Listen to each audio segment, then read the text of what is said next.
morning, students. Welcome to the online classes of Adarsh Balmiki and I myself, Saurav Sharma, and I am here to teaching you a math class, having your math classes of the class 7.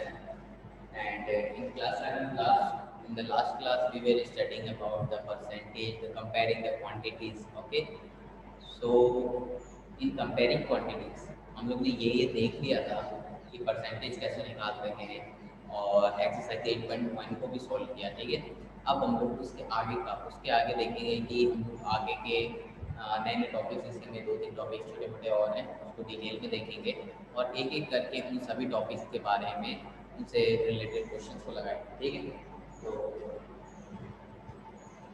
get ready for the class.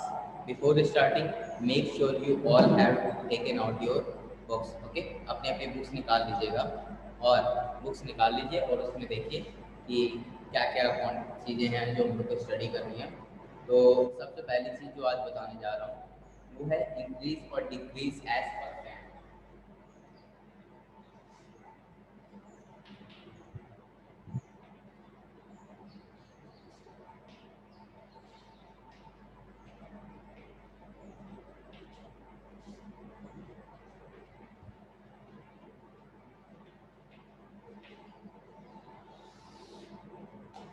Increase और decrease as percent, ये आपका book के page number 166 का है।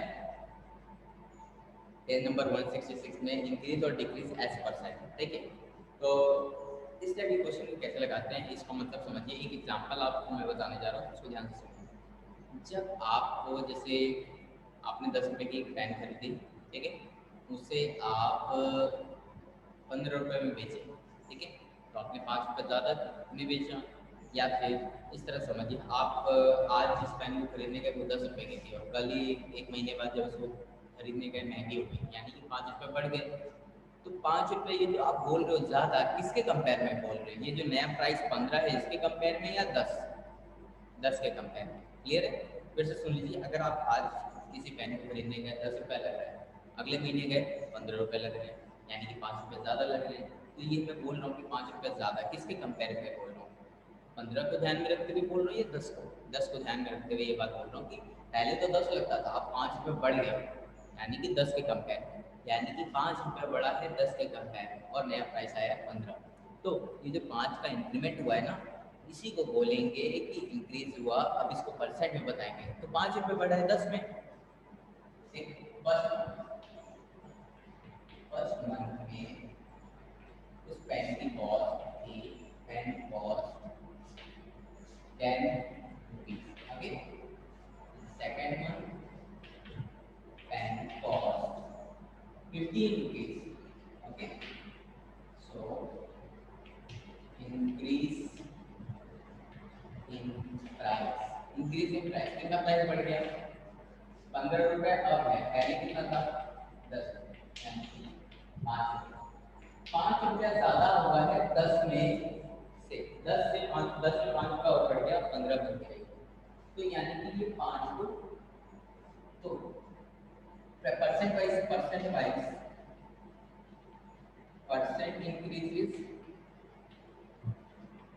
Increase कितना रुपया बढ़ा? 5 रुपये। कितने में से? 10 रुपये में। 10 रुपये में 5 रुपये बढ़ा, तो इसका परसेंट निकालने के लिए अब ध्यान दीजिए, आज से मैं हर बार मैं 100/100 कर रहा हूँ, तो जो 1/100 था वो परसेंट का साइन बन जाता था लास्ट में ना, तो मैं डायरेक्टली परसेंट का साइन लगाऊंगा। अब मैं 1/100 नहीं लिखूंगा। ठीक है, तो मैं डायरेक्टली सिर्फ ऊपर वाला 100 लिख रहा हूँ और जो 1/100 आएगा उसको परसेंट के साइन लगाऊंगा। ठीक है, अब देखिए इसे सॉल्व करते हैं।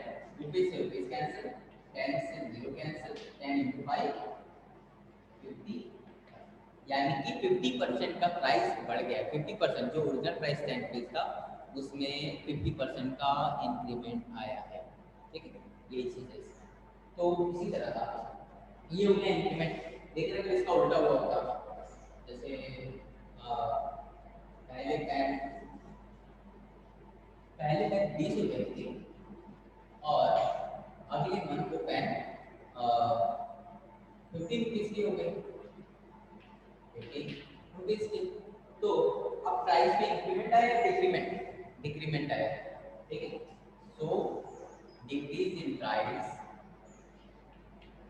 डिक्रीज, डिक्रीज कितना decrease? Decrease in price, decrease in price 20 minus 20 rupees minus 15 rupees is 5 rupees, 5 rupees का डिक्रीज है। ये 5 रुपीज का डिक्रीज आप बोल लो, कैसे बोल लो? पिछले वाले के कंपेयर में ना, कि पहले क्या था, पहले 20 रुपए ज्यादा था, 20 रुपए के 20 रुपए ज्यादा था और अब 15 रुपया हो गया है, तो 20 रुपए में 5 रुपए का डिक्रीज आया है। तो जहाँ पर अब हम लोग 20 कर देंगे, ठीक है, तो डिक्रीज यहाँ पे इंक्रीज की जगह डिक्रीज हो जाएगा।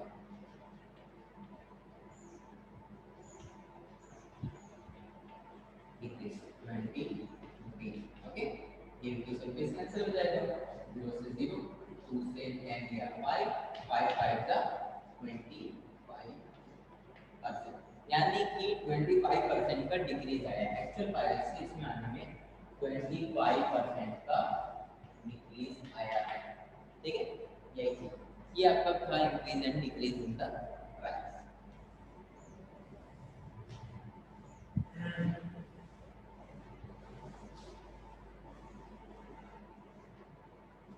नेक्स्ट देखिएगा, नेक्स्ट है आपका इसी तरह एक एग्जाम्पल नंबर 17 है आपकी बुक में, जो मैंने बताया इसी तरह है, आप बुक देखिएगा। एंड इसके बाद देखिए price related to an item and buying and selling. जैसे क्वेश्चन एग्जाम्पल नंबर 17 में एक्सप्लेन कर दे रहा हूँ। किसी एक जगह की पॉपुलेशन पहले 150 लाख थी, इलिटरेट लोगों की, अनपढ़ लोगों की पॉपुलेशन 150 लाख थी, और एक महीने बाद जब वो डिक्रीज हुआ, कुछ महीने मतलब वापस से जब उसे ऑब्जर्व किया गया, तो वो 100 लाख आप 10 साल बाद जब उसे ऑब्जर्व किया तो वो 100 लाख हो गई, यानी कि जो अनलिटरेट लोग थे उनकी पॉपुलेशन घट गई 50 लाख से। तो 50 लाख डिक्रीज हुआ किसके? 150 की कंपेयर में। तो 50 अपॉन 150 इंटू 100 कर देंगे, हो जाएगा सॉल्व, और परसेंट का साइन जरूर लगाइएगा। नेक्स्ट क्वेश्चन देखिए, price related to the item buying and selling, okay, price related to the item buying and selling.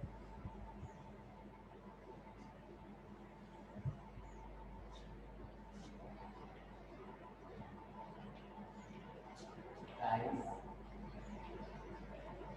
related to item buying and selling, ठीक है।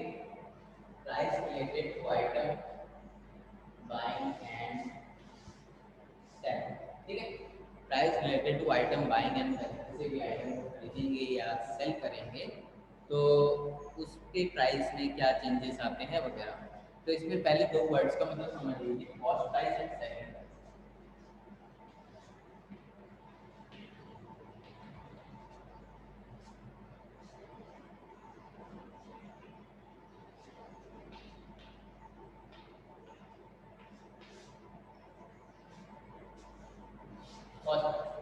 कॉस्ट प्राइस क्या होता है? जब भी आप किसी सामान को खरीदें, जिस रेट पर आप उस सामान को खरीद रहे हैं, चाहे आप एक होलसेलर हो या आप एक रिटेलर हो या एक कंज्यूमर हो, जिस भी प्राइस पे आप उस सामान को खरीद रहे हो वो आपके लिए कॉस्ट प्राइस है, ठीक है। जैसे एक होलसेलर है, उसे एक लेस के पैकेट, अगर आप लेस का पैकेट 20 का आता है, लेकिन होलसेलर को वो शायद 16 रुपीज़ का अगर पड़ रहा है, ठीक है। कोई रिटेलर है उसे वो 18 का पड़ रहा है, और कंज्यूमर को 20 रुपीज़ का, ठीक है ना। तो ये तीनों के लिए प्राइसेस अलग है, बट तीनों के लिए कॉस्ट प्राइस है, क्योंकि तीनों ने इसी प्राइस पर सामान खरीदा। लेकिन सेलिंग की बात है, जब जो जो से जो से मतलब होलसेलर है उसने 16 रुपीज़ में पैकेट खरीदा था, बट बेचा कितने में? रिटेलर को 18 रुपीज़ में, यानी कि 2 रुपये बढ़ा के, तो उसकी सेलिंग प्राइस। जो होलसेलर था उसके लिए कॉस्ट प्राइस था 16, बट होलसेलर के लिए सेलिंग प्राइस है 18। अब जो रिटेलर है उसके लिए बाइंग मतलब जिसकी 18 रुपये में खरीदा, अब बेचा कितने में? 20 में कंज्यूमर को, तो उसके लिए जो 18 है वो आपका कॉस्ट प्राइस हो जाएगा, और जितने रुपए में बेचा वो उसका सेलिंग प्राइस यानी कि 20 होगा। और जो कंज्यूमर है वो 20 रुपए में पैकेट खरीद रहा है, तो उसके लिए वही उसका कॉस्ट प्राइस हो जाएगा। और अब वो कंज्यूमर या तो उसको ऑब्जेक्ट को कंज्यूम कर लेगा, या फिर अगर उसे फर्दर वो बेचना चाहता है 20 या 22 रुपए के 22 रुपए के पैकेट में, तो 22 रुपया उसका 22 रुपीज़ उसके सेलिंग प्राइस होगा। ठीक है, 22 रुपीज़ उसका सेलिंग प्राइस होगा। तो इसी तरह हम लोग इस बात को देखेंगे कि cost price and selling price. तो cost price is the cost price, it is a price at which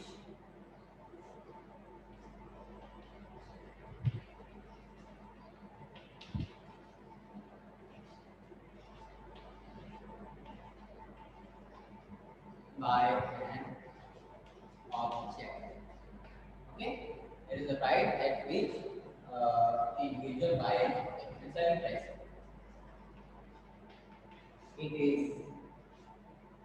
it is a price at which an individual sells an object.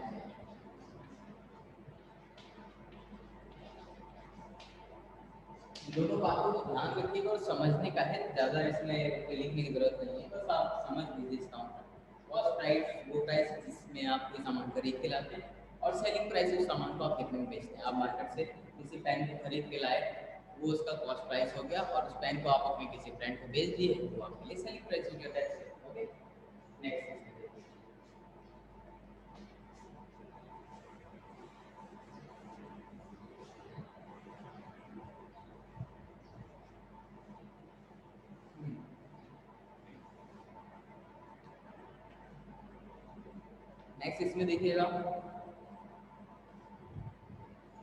Next इसमें देखिएगा, कि प्रॉफिट और loss of a percentage, profit and loss of a percentage. ठीक है, एक बात और ध्यान रखिएगा, प्रॉफिट लॉस कब होता है? जब आप किसी सामान को खरीद के लाए और उसे ज़्यादा प्राइस पे बेचे तो प्रॉफिट हो गया, कम प्राइस पे बेचे तो लॉस हो गया।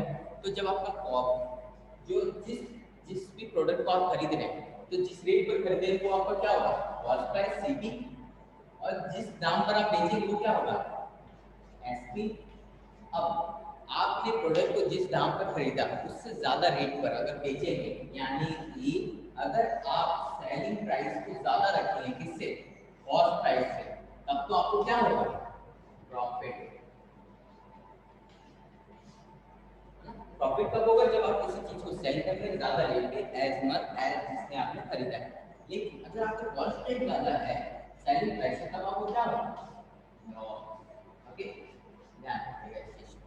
यही दोनों चीजें हैं कि जब भी, बस याद करने की चीज जरूरत नहीं है, इस तरह कुछ सोचिए। आप एक 10 रुपए की पेन लाए, उसे ज्यादा दाम पे बेचेंगे, सेलिंग प्राइस ज्यादा होगी तो प्रॉफिट होगा, और अगर उसे कम दाम पर बेचेंगे जिस पर आपने खरीदा है, तो वो सेलिंग प्राइस कम होगी कॉस्ट प्राइस से, तो लॉस होगा। ठीक, यही चीज इसमें ध्यान रखिएगा। अब इसकी वैल्यू कैसे निकालते हैं, प्रॉफिट की वैल्यू कैसे निकालते हैं? जैसे कि सर समझिए, कॉस्ट प्राइस, आप एक पेन खरीदेंगे, pen cost price is 10 rupees, अगर उसका सेलिंग प्राइस आप 12 रुपीज लेते हैं, ठीक है, तो ज्यादा दाम है ना, हमेशा बड़े वाले में छोटे को घटाएंगे। सेलिंग प्राइस बड़ा है, selling price is greater than CP, तो होगा क्या?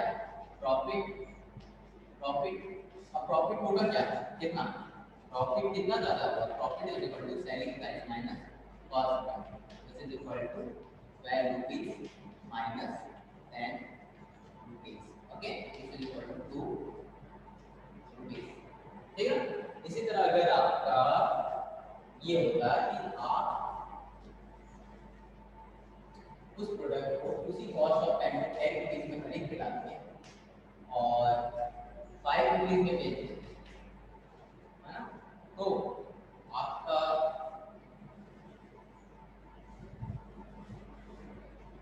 तब आपका कॉस्ट प्राइस ज्यादा होता सेलिंग प्राइस से।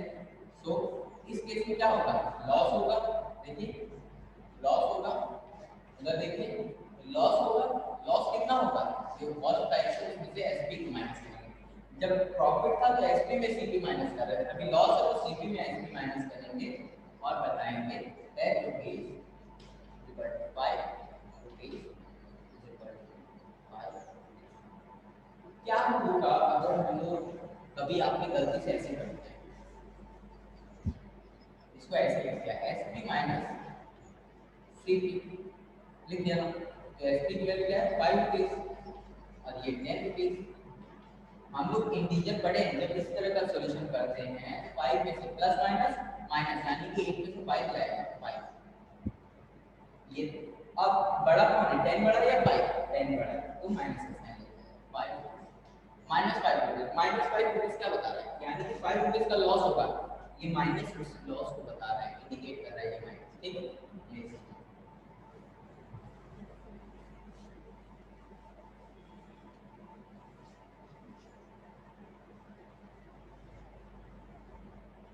नेक्स्ट देखिएगा,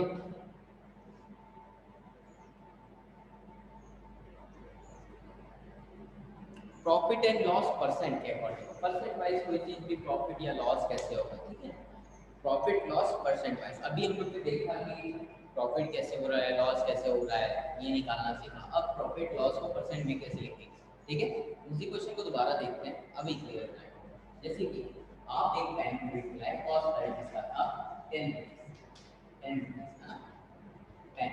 आपने एक पेन खरीदी जिसका कॉस्ट प्राइस 10 रुपीज और सेलिंग प्राइस था 15 रुपीज। ओके, इसी पेन का सेलिंग प्राइस यानी कि सेलिंग प्राइस ज्यादा है कॉस्ट प्राइस से, SP is greater than CP, so क्या होगा प्रॉफिट होगा। अब प्रॉफिट जो होगा वो कितना होगा, profit is equal to SP minus C, which is equal to SP is 15 rupees minus CP is 10 rupees, this is equal to 5 rupees. हो गया ना, ये 5 रुपीज आया, यानी कि प्रॉफिट 5 रुपीज का होगा। अगर प्रॉफिट 5 रुपीज का है तो अभी ये 5 रुपीज किसके कंपेयर में बोला जा रहा है, इसके बोला जा रहा है इसके, इस बात को समझना जरूरी है। देखिए, आप 10 रुपए की पेन लेके आए 15 में बेचे, 5 रुपए ज्यादा है, तो मैं ये 5 रुपए ज्यादा किसके कंपेयर में बोल रहा हूँ, 10 के ना, क्योंकि 15 में 5 रुपए ज्यादा करेंगे तो 20 बन जाएगा, 10 में 5 ज्यादा करेंगे तब ना 15 बनेगा, यानी कि 10 के कंपेयर में बोला जा रहा है। So profit in percent is equal to, यहाँ वर्ड्स में percent is equal to 5 rupees upon 10 rupees into 100। इसको सॉल्व करेंगे आपका आंसर 50 आएगा, यानी कि आपको 50% का फायदा हो रहा है। आप 10 रुपए का लाए थे और 50% का फायदा हो, 100% का फायदा होगा तो आप कितने में बेचते हैं। आप 10 रुपए की पेन लाए 20 में बेच दिए तो आपने 100% दाम बढ़ा दिया ना, तो आपका 100%, 10 की पेन 20 में बेच दी तो 100% का फायदा, 10 की पेन 15 में बेची तो आपका 50% का। ठीक है ना, 10 की पेन 12.5 रुपए में बेची तो 25% का फायदा। ठीक है, इस तरह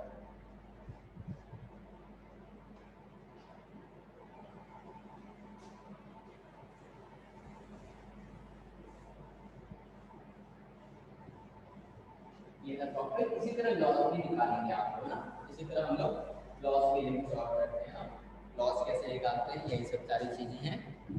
और इसमें एक क्वेश्चन आप देख सकते हैं important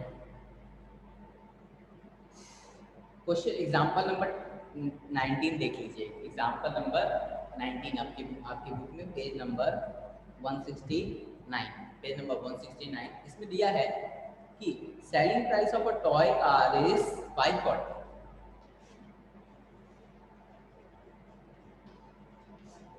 selling price of toy car is 540 rupees. Okay, 540 rupees. अब देखिए, if the profit made by shopkeeper is 20%, what is the price of the toy. Shopkeeper के द्वारा जो प्रॉफिट इन परसेंट इज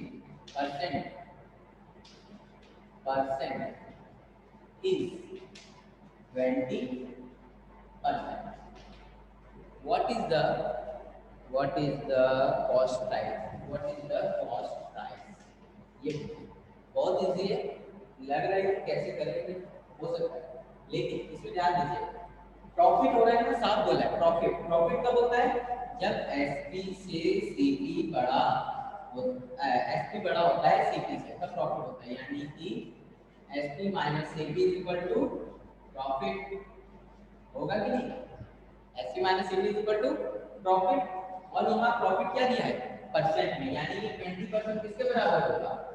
जो भी अमाउंट प्रॉफिट आएगा, profit upon CP into 100। अगर अभी भी किसी को डाउट है कि कैसे लिखा है इसको तो समझिए कि अभी जो पिछला वाला सवाल लगाया था जिसमें 10 रुपए की पेन थी, 15 में बेची गई, है ना? ये सीपी था, ये एसपी था, और इसका प्रॉफिट कितना आ रहा था? 50 माइनस 10, 5 रुपीज। तो उनका ये 5 रुपीज परसेंट वाइज कितना होगा? तो आप क्या करते थे? 5 रुपीज लिख देते, जो कि क्या था? प्रॉफिट, और फिर इसके नीचे सीपी लिख देते 10 रुपीज और इनटू 100। तो देखिए ये 100, ये वाला 100 है प्रॉफिट अपॉन सीपी, यहाँ पर भी मैंने प्रॉफिट अपॉन सीपी लिखा है, वही चीज है, ठीक है ना? अब देखिए SP minus CP is equal to profit. तो प्रॉफिट को अब हम लोग इधर से देखिए, इसको अगर सॉल्व करके इधर ले जाए ऐसे भी कर सकते हैं, और प्रॉफिट लिखना ठीक है, रहने दीजिए इसको अभी ऐसे। अभी देखिए एसपी की वैल्यू दी गई है, एसपी की वैल्यू दी गई है 540 रुपीज, माइनस सीपी को उधर ले जाइए, प्रॉफिट प्लस सीपी, ठीक है?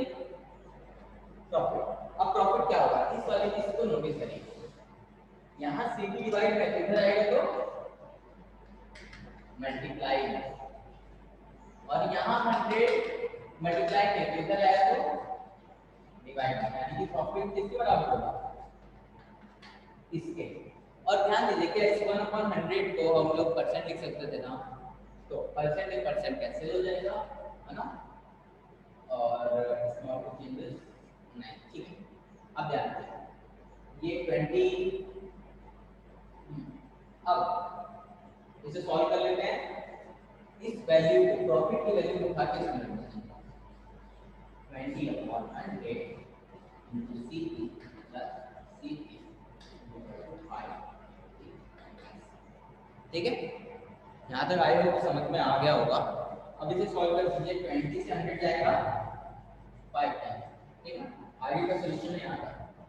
अब ध्यान दीजिएगा इसमें से सीपी कॉमन ले लीजिए, मैंने कॉमन लेने का बताया, डिस्ट्रीब्यूटिव लॉ।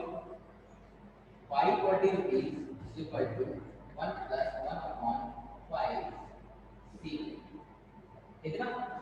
ये इक्वल है यहाँ पर साइन।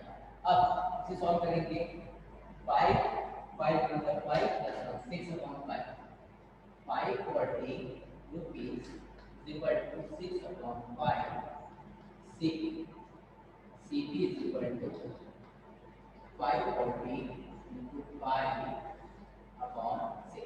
इसको सॉल्व कर लीजिए, 6 से दिख जाएगा 90 टाइम्स, नाउ 9 5 का 45, यानी कि 450 रुपीस, यानी कि 450 रुपीस का वो टॉय का सेलिंग प्राइस 540 थी एंड 20% उसमें इंक्रीमेंट होगा। ये तरीका है। इसको एक करने का तरीका और है, आप अपनी बुक में जब देखेंगे उसमें 2 तरीका है कि अमीना एंड अरुण, ये 2 लोग हैं। ये अरुण ने जैसे लगाया था वो है, अमीना ने इस सवाल को कैसे लगाया? 20% profit will be 20% profit will means if CP is 100, ये समझिए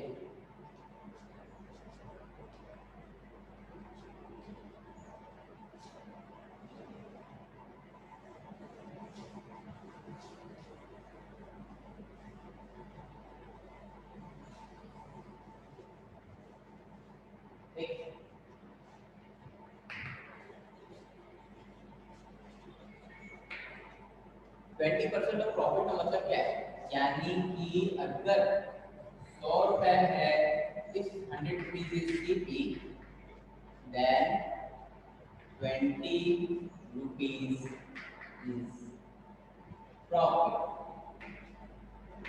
प्रॉफिट 20 रुपीज प्रॉफिट होगा, यानी कि 120 रुपीज इज एसपी। ठीक है, यानी कि 100 रुपीज सीपी होगा तो 120 रुपीज एसपी होगा। तो जब 540 रुपीज का एसपी होगा तो सीपी कितना, सीपी जो है कितना होगा ये बताना है। ठीक है, तो ध्यान रखिए, इजी है इसको करना। हम लोग ये निकाल लें कि 1 एसपी में कितना सीपी आ रहा है, 540 एसपी में कितना आएगा। इसको इस वाले को रिलेशन को नोटिस करिए, इस वाले relation which is equal to 1 rupee SP is equal to 100 upon 120। 1 रुपये SP में कितना रुपये आएगा, 100 upon 20। तो 540 रुपये SP में कितना आएगा, 100 upon 120 into और ये 540। एक ऑरेंज इधर रहेगा तो 140 540 ऑरेंज जैसे कितने के होंगे, सॉल्व करें 0 0 कैंसिल एंड 6 से कैंसिल करते हैं 2 10 9 एंड 2 से कैंसिल करते हैं 50 45 450। ठीक, ये आपका सॉल्यूशन है। That's all for the day. आज की क्लास के लिए यहीं तक। ठीक है, अगली क्लास में हम लोग इसके चेंजेस के बारे में पढ़ेंगे, जैसे कि इस टाइप के क्वेश्चन की कोई बैंक किसी पर्सन को लोन देता है तो उस पर लोन लगाता है तो उस पर इंटरेस्ट बनता है हर महीने का, है ना। तो यही मतलब किसी को आपने उधार दिया, फिर आप बोलते हो कि नहीं मुझे ब्याज के संग लौटाना, ठीक है, तो आप उसके ऊपर कुछ इंटरेस्ट लगाते हो, इसी को बोलते हैं इंटरेस्ट। ठीक है, तो हम लोग इस बारे में पढ़ेंगे और फिर इसका ये टॉपिक पढ़ते ही हम लोग 8.2 के 8.3 की एक्सरसाइज को सॉल्व करेंगे, जिसमें ऑलमोस्ट 11 क्वेश्चन है, जिसमें से कुछ 5-7 क्वेश्चन मैं बताऊंगा ताकि आप होमवर्क में करेंगे। ठीक है, thanks for the class, study well, thank you.